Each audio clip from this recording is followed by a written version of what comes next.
Bonjour, nous revoilà avec notre fleur en dentelle et cette fois nous allons faire le centre.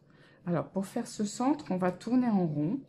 Donc j'ai d'abord attaché mon fil sur la trace et je vais partir de gauche à droite. Donc vu que j'ai vu qu'il y avait des gauchères parmi nous, on va faire plutôt pour les gauchères, vous ferez de la droite vers la gauche, c'est-à-dire que vous prendrez vous accrocherez ici, vous démarrerez par là. Alors, maintenant que j'ai fait ma trace, je vais faire ma première bride. Donc, je la fais ici à peu près. Voilà, plus ou moins. Alors, pas trop proche, hein, vous laissez un petit trou. Et en fait, ici, il va falloir qu'on fasse des brides pour avoir à peu près en équivalent 3 brides en fait, puisqu'après, on va mettre 3 brides à l'intérieur de ces trous. Donc ici, je vais aller à peu près, c'est pas toujours évident, hein, le premier rang comme ça.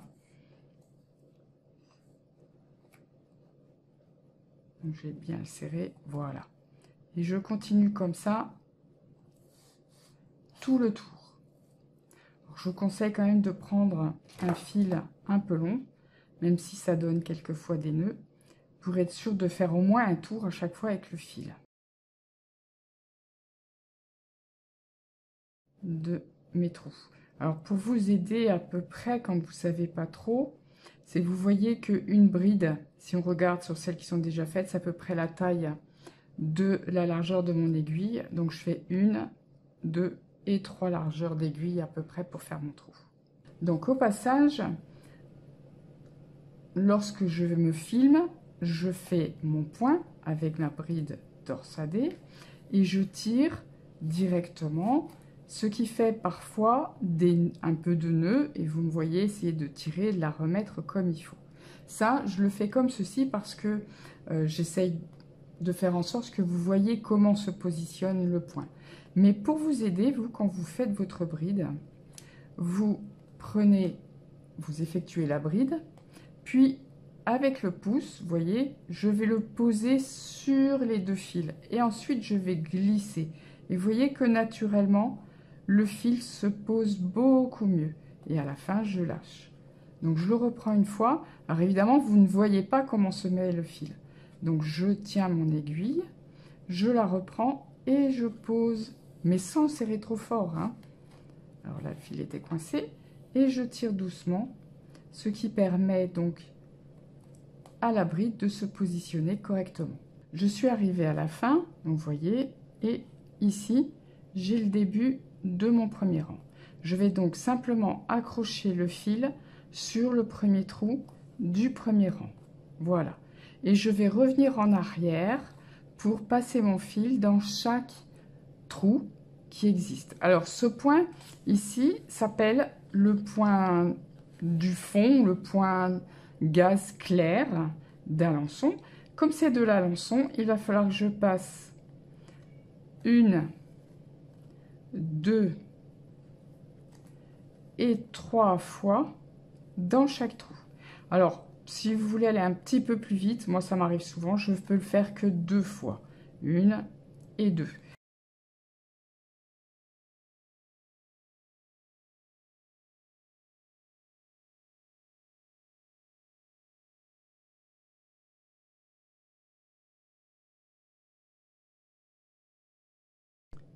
Bien, je suis arrivée au retour en passant 2 fois dans chaque trou.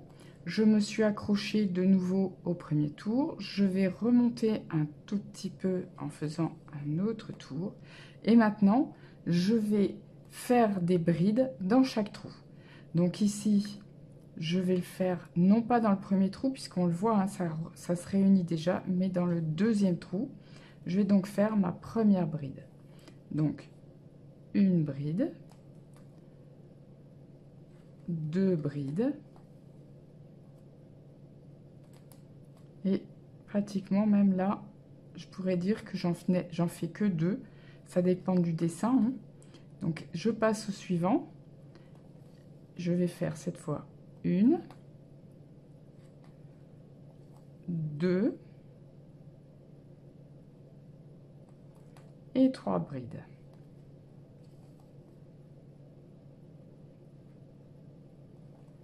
Donc, je reprends ici. 1,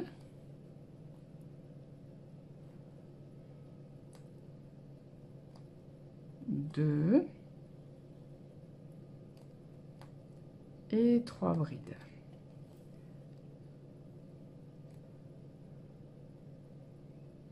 Donc vous continuez comme ça jusqu'à la fin du rang. Alors par contre, au rang suivant, à la fin du rang, vous allez voir, il va pas falloir aller jusqu'au bout, puisque là, il n'y a pas de quoi faire des brides. Donc on se retrouve à la fin du rang.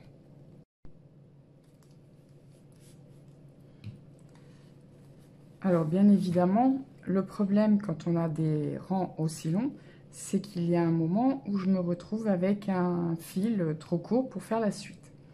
Donc même s'il faut éviter des nœuds, là je ne vais pas trop avoir le choix, à moins d'avoir des longueurs et des longueurs de fil, ce qui n'est pas pratique.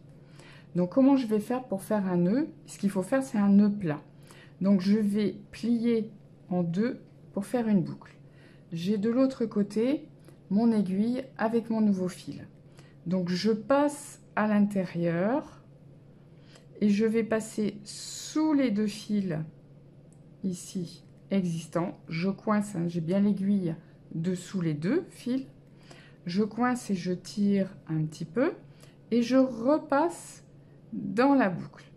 Donc vous voyez que cela me fait une sorte de point de nœud plat en fait, ça s'appelle comme ça, hein. Je tire un maximum mon fil, donc je vais le tirer le plus possible. Donc là j'ai fini mon deuxième rang rempli, je l'ai accroché ici, je suis allée jusqu'au bout en accrochant le fil au premier rang.